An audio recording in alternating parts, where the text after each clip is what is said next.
merci d'être en direct avec nous sur RT France. Sur quel fait vous êtes-vous basé pour déposer cette plainte?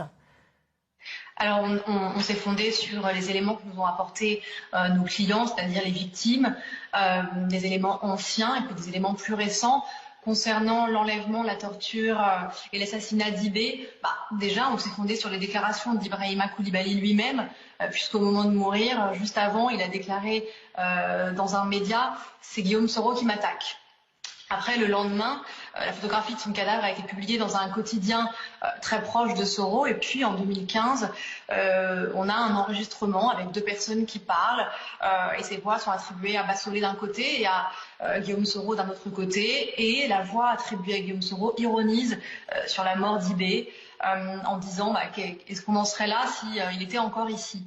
C'est des éléments qui sont sérieux, il y en a d'autres. Et puis sur les massacres de 2004 qui interviennent là aussi dans un contexte d'épuration des personnes qui sont proches du leader Ibrahima Coulibaly. Donc on a des éléments qui sont sérieux pour nous pour déposer une plainte aujourd'hui en France. Et on espère qu'une enquête sera menée et qu'on aura des réponses. Justement, au plan juridique, très concrètement, que va permettre cette plainte ?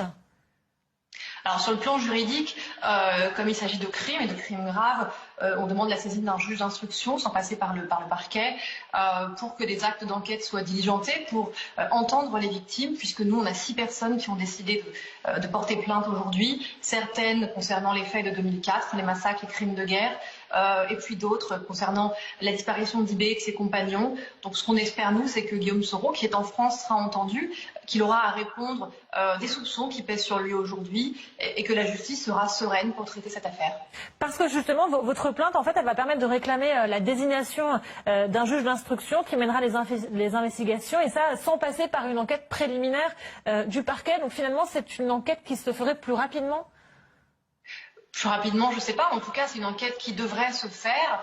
Alors pourquoi on la dépose en France et pourquoi aujourd'hui? C'est très simple. Nous, on travaille sur cette plainte depuis plusieurs mois. On a été en contact avec toutes les personnes qui nous ont saisis. Et puis, on a la fille d'Ibé qui porte plainte, qui a 15 ans aujourd'hui, qui est française. Donc, elle est française.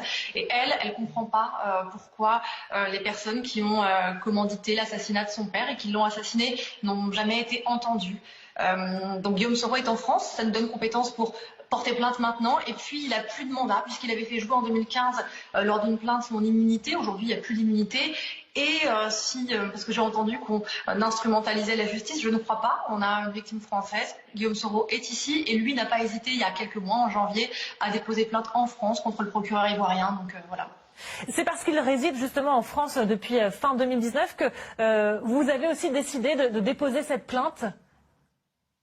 Oui, c'est aussi pour ça, c'est ce qui nous permet de le faire aujourd'hui de manière sereine.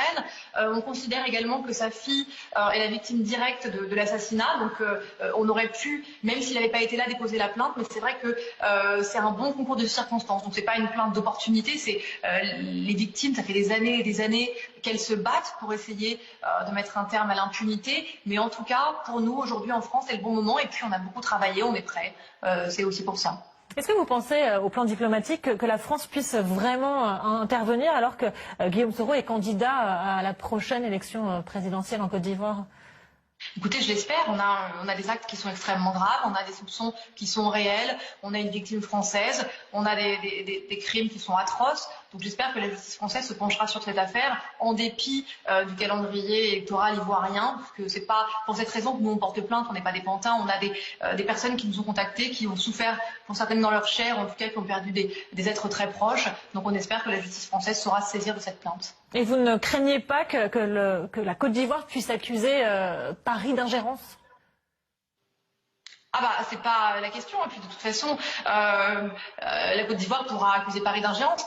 C'est pas pour cette raison que nous on dépose plainte. On dépose plainte parce qu'on a des victimes qui veulent savoir et qui ont des raisons de soupçonner Guillaume Soro et X, c'est-à-dire toute personne qui aurait pu commettre ces crimes, que ce soit en qualité de donneur d'ordre, de commanditaire, d'auteur ou de complice.